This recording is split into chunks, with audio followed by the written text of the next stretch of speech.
안녕하세요, 에밀리예요. 네, 여러분 오늘도 만나서 반갑고요. 오늘은 여드름과 뾰루지에 대해서 이런 트러블 케어에 대해서 공부해 볼게요. 실은 트러블이라는 건 종류도 여러 가지고 그 종류에 따라 원인도 케어법도 다 달라요. 이번엔 한 방에 트러블이 다 없어져요.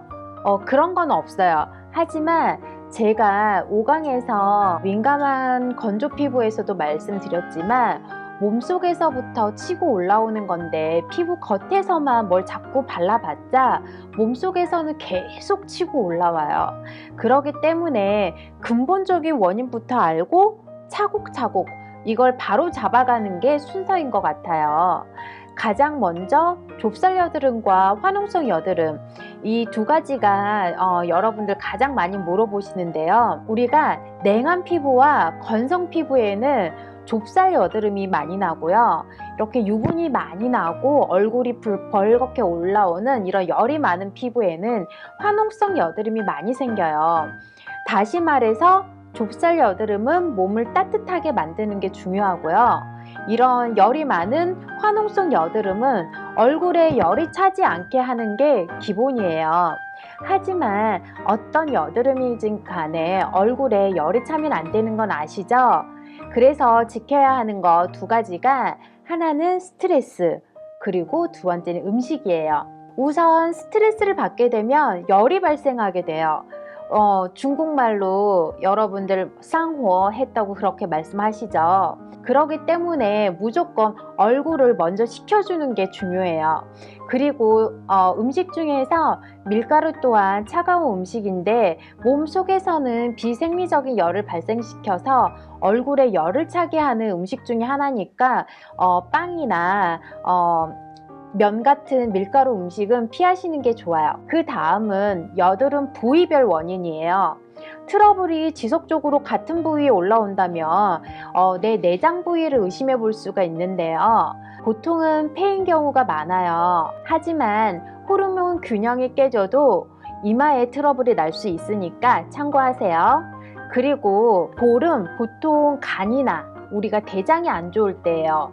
우리가 술을 먹지 않아도 몸이 피곤하면 간이 안 좋아지잖아요. 그리고 설탕이나 기름진 음식을 많이 먹거나 변비 때문에 대장이 안 좋아도 볼에 트러블이 많이 올라와요. 저 같은 경우는 보면은 이렇게 볼에 보이시죠? 양쪽이 이렇게 트러블이 있고 2016년도 제 사진을 봐도 볼에 굉장히 많죠. 제가 변비가 좀 심해서 이렇게 좀 트러블이 볼에 많이 올라오는 스타일이에요. 그리고 보통 턱과 목을 묶어서 자궁과 신장이 안 좋다고 보는데요. 좀 더 디테일하게 들어가자면 턱은 빈혈이나 칼슘이 부족할 때, 입은 위장이 안 좋을 때, 목은 이마처럼 호르몬이 불균형일 때 트러블이 올라올 수가 있어요. 하지만 우리가 입, 턱, 목 이렇게 다 차거나 냉증인 사람은 트러블을 다 갖고 있어요. 그렇기 때문에 찬 음식, 꽉 끼는 옷 꼭 다 피하시고요. 하반신은 항상 따뜻하게 해주세요.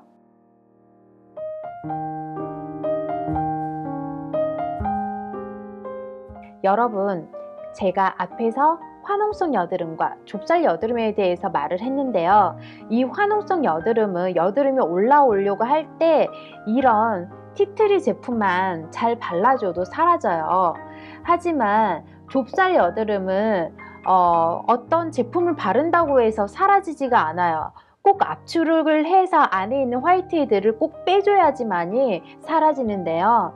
그런데 우리가 방법을 배우기 전에 좁쌀 여드름이 뭔지는 좀 알아야 하잖아요. 좁쌀 여드름은 우리가 흔히 화이트헤드라고 부르는데요. 이 화이트헤드랑 블랙헤드를 먼저 비교하자면 블랙헤드는 피지가 모공 밖으로 나오는 거고, 사진 보세요. 네, 화이트헤드는 피지가 각질, 즉 피부 속에 있는 걸 얘기해요. 다시 말하면 블랙헤드는 피부 겉에서 해주는 케어로 어느 정도 개선이 될 수 있어요. 하지만 이 화이트헤드는 피부 속에 있기 때문에 안에서 해주는 케어가 제대로 이루어지지 않으면 전혀 개선이 되질 않아요. 중요한 건 관리를 하기 전에 이 오돌도돌한 게 이 안에 피지가 뭉쳐서 화이트헤즈가 맞는지 아니면 단수나 오돌도돌한 알러지인지 그걸 먼저 잘 구분해야 돼요. 하나 예를 들어 알려드릴게요. 어떤 사람이 계속 오돌도돌한 게 오래가서 피부과를 갔는데 진단을 피부 안에 조그만 피지가 있는 이런 화이트헤드라고 면포성 좁쌀 여드름인 것 같다 해서 유분 잡는 약을 처방받아 먹게 됐어요. 근데 그게 더 역효과가 났던 게 좁쌀 여드름은요 지성보다 건조한 피부에 더 많이 일어나거든요. 근데 안 그래도 건조한 피부인데 유분을 잡는 약을 복용하다 보니까 피부가 더 건조해지는 거예요. 완전 이거 유수분 밸런스가 완전히 깨져버린 거예요. 그리고 정작 이 오돌도돌한 건 들어가지 않았어요. 근데 그 이후에 다른 피부 문제로 피부과에 가서 피부 염증 약을 처방받아 먹다가 얼굴에 있는 오돌도돌한 것까지 없어진 거예요. 알고 봤더니 이 얼굴에 오돌도돌하게 난 게 좁쌀 여드름이 아니라 일종의 알러지였던 거예요. 그 피부염 약에 들어있던 항히스타민 때문에 이 얼굴에 났던 알러지까지 다 같이 없어진 거예요. 물론 알러지도 굉장히 많은 정말 수많은 종류의 알러지가 있는 거 아시죠? 항히스타민제를 먹는다고 해서 알러지가 무조건 없어지는 건 아니에요. 하지만 이분 같은 경우는 우연치 않게 맞아 떨어졌던 거죠. 중요한 건 이 얼굴에 났던 이 오돌도돌한 반응이 좁쌀이 아니라 알러지였다는 거.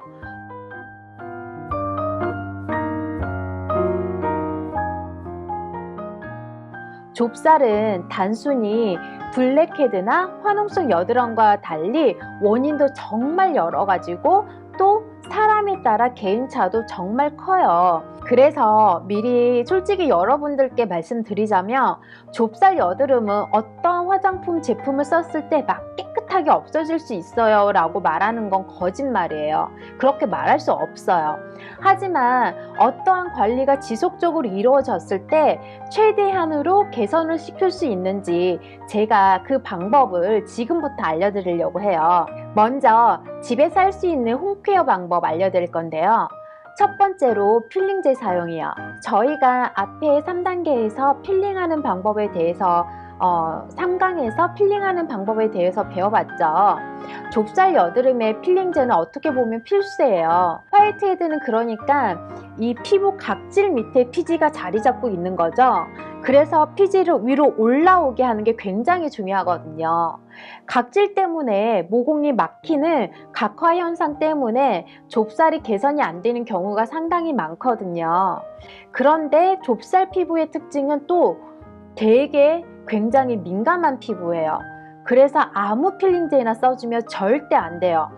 자극은 무조건 역효과를 낼 수 있기 때문에 한 방에 효과를 못 보더라도 두세 번에 나눠서 하더라도 정말 순한, 약간은 이게 제대로 되고 있는 건가? 이 정도 싶을 정도로 순한 필링제를 선택하셔야 해요. 일단 먼저 안 되는 필링제를 알려드릴게요. 아하나 AHA 성분 제가 말씀드렸죠. 그리고 BHA 성분 이런 성분이 정말 조금 들어가 있는 아하가 2% 이하, 바도 0.5% 이하 정말 조금 들어가 있는 이런 필링제는 괜찮은데요. 이 성분으로 각질을 맹목적으로 녹이는 아하가 20%, 30% 막 이렇게 높은 그런 제품들이 있어요. 이렇게 그냥 발라놨다가 가만히 두면 각질이 막 녹는 이런 제품들이 있는데요. 이게 정말 자극이 되기 때문에 중화제까지 쓰기도 해야 돼요. 이런 제품은 절대 피하셔야 돼요. 그 다음에는 설명에 순하다고 써 있지만 알갱이가 들어있는 그런 스크럽 타입 아시죠? 절대 좁쌀 피부에 순하게 작용할 수가 없어요. 절대 쓰지 마세요.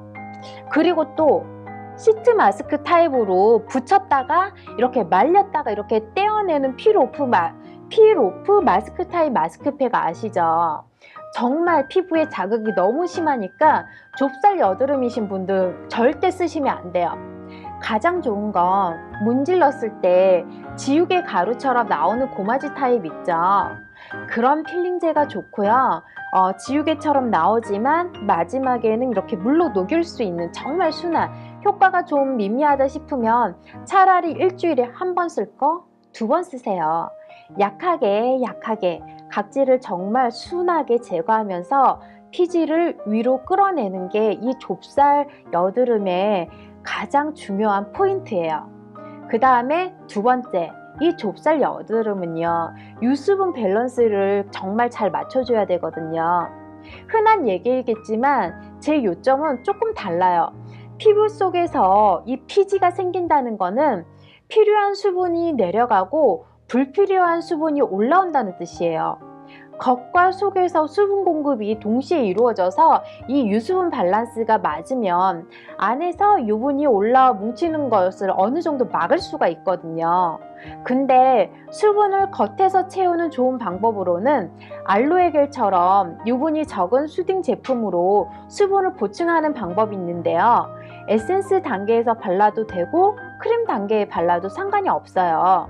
단 피부가 얼마나 건조하냐에 따라서 조절을 하면 될 것 같고요. 마스크 시트도 꾸준히 사용하면 좋아요. 탄력, 주름, 화이트닝 이런 종류 말고요. 이런 영양이 많은 거는 오히려 더 역효과가 날 수가 있어요. 하지만 저희가 이제 수분 공급용으로 나온 그런 수분 위주의 마스크팩을 붙이면요, 한 일주일에 2회 정도 쓰시면 돼요. 그런데 이것도 피부가 얼마나 건조하냐에 따라서 횟수를 조절하시면 되고요. 좁쌀 피부는 화농성 여드름과 다르게 의외로 건조한 피부가 상당히 많아요. 그래서 안에 피지가 있는데도 불구하고요, 피부 자체가 굉장히 잠기기 때문에 기초 마지막 단계에서 어떤 분들은 유분기가 상당히 많은 크림을 바르는 경우가 있는데요. 사실 피부 속에서도 불필요한 유분이 뭉쳐서 피지가 되어 있는 건데 과한 유분의 크림을 발라준다면은 당연히 역효과가 날 수가 있어요. 그렇기 때문에 가장 좋은 거는요, 유분기가 강한 크림이 필요가 없을 피부 환경을 만들어주는 게 가장 좋아요. 속에서부터 촉촉한, 가장 중요한 건 그 첫 번째로 물을 충분히 섭취해 주는 거예요. 앞에서 제가 말했던 물광 주스도 굉장히 도움이 돼요. 그리고 이 미지근한 물을 수시로 마셔야 되기도 하지만 칼륨 음식으로 염분을 자주 배출하는 것도 중요해요. 바나나나 감자, 코코넛 워터, 토마토 등 인터넷에서 검색을 해도 칼륨이 많은 음식들이 정말 많거든요. 오늘 만약에 염분기가 높은 굉장히 짠 이런 음식을 먹었다면 그러면 무조건 칼륨이 많이 함유된 음식을 꼭 챙겨 드셔야 된다는 거. 그리고 여성분들 특히 스트레스 잘 조절하셔야 돼요. 스트레스에 의한 호르몬 불균형으로 이런 좁쌀이 생기는 여성분들이 굉장히 많은데요. 이럴 경우에 암만 이거 저거 화장품 막 바꿔 써도 소용없어요. 왜냐하면 화장품 문제가 아니거든요. 가장 중요한 건 좁쌀이 나왔을 때 정말 수면 정말 중요해요. 잠 푹 잘 주무셔야 하고요. 스트레스 많이 받은 날은 스트레스 완화해 줄 수 있는 무언가를 꼭 한 가지 해주세요. 그래야 좁쌀이 빨리 회복이 될 수 있어요.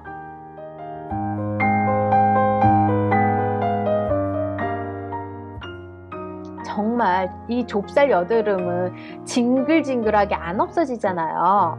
저도 정말 다양한 방법을 많이 써봤는데요. 실은 저도 유일하게 지금까지 고생하는 게 좁쌀이에요. 특히 가르치는 일을 시작하고 새로운 화장품 검사를 많이 하고 또 테스트를 하는 일을 하다 보니까 예전보다 피부가 자주 뒤집어지고 좁쌀이 심해지는 경우가 되게 많아요. 아시겠지만 제가 2016년도에는 화농성 여드름이 많이 났었어요. 근데 이 화농성이 다 들어가고 나니까 지금은 이렇게 스트레스와 이런 호르몬 불균형으로 인한 이마라든지 볼에 정말 화면으로 보이는지 모르겠지만 좁쌀들이 이렇게 나는데요. 평상시에는 저도 혼자서 집에서 홈케어를 하지만 좁쌀이 이렇게 나서 정말 꼭 짜야 되는 이럴 때는 어쩔 수 없이 저도 저희 샵에 가서 관리를 받아요. 좁쌀 여드름일 경우에는요, 샵에서 관리를 받는 거는 첫 번째로 최소한의 각질 제거를 하고요. 두 번째는 저는 피부 속으로 수분을 침투시키는 관리를 받고요. 세 번째로는 짤 수 있는 좁쌀은 다 제거해요. 그 다음에 마지막으로 꼭 가장 중요한 재생 관리를 받아요. 예전에 제가 이렇게 눈 옆에 좁쌀이 하나가 났었는데요. 귀찮아서 신경을 안 썼더니 점점 커져서 나중엔 도저히 안 되겠다 싶어서 샵에 가서 짰어요. 근데 깜짝 놀랐어요. 정말 너무나 이렇게 길다랗게 이 벌레처럼 나오는 거 아시죠? 피지가 너무 길다랗게 나와가지고요. 정말 좁쌀은요, 다른 여드름과 달리 피부 속에 있잖아요. 이거 집에서 내가 함부로 짜다가는 절대 안 돼요. 정말 이게 흉터로 남을 수도 있고요. 이게 잘못 짜면 상처가 되면은 색소 침착이 일어날 수가 있어요. 그렇게 되다 보면은 여드름 자국 나시는 분들 있으시죠? 이거 자기가 혼자서 잘못 짜다가 이렇게 되는 거예요. 한번 상처 나면 이거 재생하기도 굉장히 힘들어요. 그렇기 때문에 제 개인적인 의견으로는요, 집에서 할 수 있는 거는 집에서 방금 앞에서 제가 말했던 것처럼 집에서 관리를 해 주시지만, 전문적으로 꼭 짜야 될 때는 전문적인 곳에 가셔서 제거를 하는 거를 추천합니다. 어느 샵을 가시던 간에요, 좁쌀 압출을 하러 가면 딱 이것만 요청하세요. 압출을 하기 전에 피부에 충분한 수분 보충을 해주면요, 이미 피부가 불어있기 때문에 좁쌀이 큰 무리 없이 잘 나올 수가 있어요. 그리고 두 번째, 좁쌀 제거할 때 자국 안 남게 잘 압출해 달라는 거. 어느 한 부분을 너무 막 꾹 세게 누르면은요, 이게 자국이 남을 수 있어요. 그렇기 때문에 전문가가 있는 이런 샵에서는요, 압출을 할 때 먼저 수분 공급을 해주고, 압출할 때 옆을 살살 누르면 좁쌀이 정말 잘 자국 안 남게 깨끗하게 나을 수 있거든요. 그리고 세 번째, 마지막으로 이렇게 좁쌀을 아무리 살살 한다고 해도 피부에 무리가 되고 자극이 됐기 때문에 가장 기본적인 진정 재생 관리를 받아야 된다는 거예요. 이 세 가지면 충분하거든요. 뭐 피부 관리실에 갔는데 하면서 뭐 미백 관리도 해야 돼요, 리프팅 관리도 해야 돼요, 이런 말 하잖아요. 절대 하지 마세요. 필요 없어요. 좁쌀이 날 때요, 이거 저거 정말 효과 없고 오히려 좁쌀이 더 트러블이 올라올 수 있거든요. 이렇게 관리실 가셔서요, 이 관리실에서 우리가 체크해야 될 거, 이 관리실이 정말 양심적으로 좋은 제품을 쓰는지, 그리고 위생이 철저한지, 그리고 이 좁쌀을 짜는 이 분이 정말 전문적으로 좁쌀을 잘 짜시는 분인지, 이 세 가지만 확인하시면 돼요. 제가 정말 지금까지 말이 좀 많았죠? 간단하게 다시 정리해 드릴게요. 자, 첫 번째, 내 피부가 좁쌀에 맞는지 아니면 알러지가 아닌지 잘 파악하셔야 돼요. 내 피부가 알러지 때문에 올라온 건데 무리하게 좁쌀인 줄 알고 짰다가 여기에 상처 생기면은 그 흉터 어떡하실 거예요? 맞죠? 두 번째, 두 가지 홈케어를 해주시는데요. 겉에서는 제가 앞에서 말했던 것처럼 정말 순하게 각질 관리와 수분 관리를 해주셔야 되고요. 안에서 먹는 거, 물 마시는 거 중요하고요. 제가 앞에 알려드렸던 그런 물광 주스 같은 거, 그런 안에서 먹는 것과 바르는 거, 이 두 가지 꼭 홈케어로 여러분 지켜주세요. 그리고 세 번째, 좁쌀이 어느 정도 진정돼서 이건 꼭 짜야 됐을 때, 압출할 좁쌀이 남아 있을 때 정말 짜야 하는 좁쌀만 피부관리실에 가서 꼭 정말 전문가에게 압출하세요. 압출한 다음에 진정 수분 재생 관리가 가장 기본적이라는 거, 가장 기본적인 이 진정 수분 재생 관리만 하면 되세요. 절대 화이트닝 관리라든지 리프팅 관리 이런 거 절대 하지 마세요. 참고로 이건 제가 여러분들한테 보여드릴 건데요. 저거 보이시나요? 이거 제가 3일 전에 좁쌀이 나서 제가 저희 샵에서 어쩔 수 없이 저도 가서 촬영을 해야 되는데 여기가 이렇게 좁쌀이 올라와가지고 크게 부어있는, 너무 큰 거예요 여기가. 그래서 제가 저희 샵에서 짠 건데요. 어떠세요? 3일이에요. 아직 3일밖에 안 됐는데 그렇게 큰 흉터가 남지 않았죠. 이건 아직은 자국은 있지만 집에서도 계속 수분 관리로 팩을 해주면서 재생 관리를 해준다면은 일주일 안에 금방 없어지는 거예요.